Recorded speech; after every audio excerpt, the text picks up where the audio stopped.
Academy Chris Lawrence at Katrina Halili, magkakabalikan na nga ba? Well, marami nga ang curious na netizen sa status ni Chris at Katrina dahil sa over o manong kaswitan ng dalawa during Hollow Week break kung saan say pa ni Katrina rito, no noise, no stress, just freedom in motion. Kabog! Ano nga ba talaga ang ano sa dalawang ito?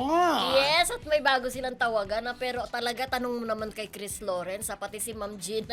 Si Ma'am Jean ay talagang Actually, ganito. Tanong mo naman kung anong ibig sabihin nung tawagan kasi nila Eto. Mr. B and Oo. Mrs. B. Miss B and Mr. B. Eto, kasama ko sila sa isang awards night nung kailan ba yon? Basta March. Bago sila nagbakasyon. Bago mag-Holy Week. Magpalawan. Magkakasama kami. Tapos, talagang nakita ko, Mildred, ang kaswitan. Pagpasok pa lang dun sa door, talagang nakaalalay si Chris Lawrence sa kanya. Hanggang pagpunta namin sa VIP room, nakaalalay pa rin. Hanggang bago umupo si Katrina, nakaalalay pa rin. Hanggang sa packet sa stage, na videoan ko na nag-viral, di ba? Umamin na ba si Chris na may jowa na siya? Ha? Umamin na ba? Alam naman ng tao yun na may Alam na, jowa diba? siya. Kaya siguro Pero may galing na mga rin sila lumal- oo. ka-sweet.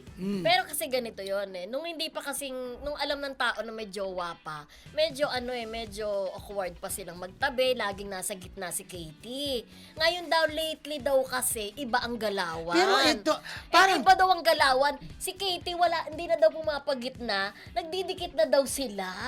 O, ano masasabi mo So, doon? ito naman, nung Oo. awards night, kasi maingay, di ba? oo. May nagtanong kay Chris.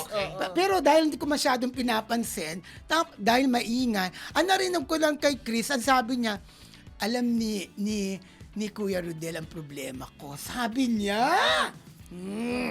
Baka Di may ba? problema siya sa yung karelasyon niya ngayon, tapos hiwalay na siya. Ay, hindi.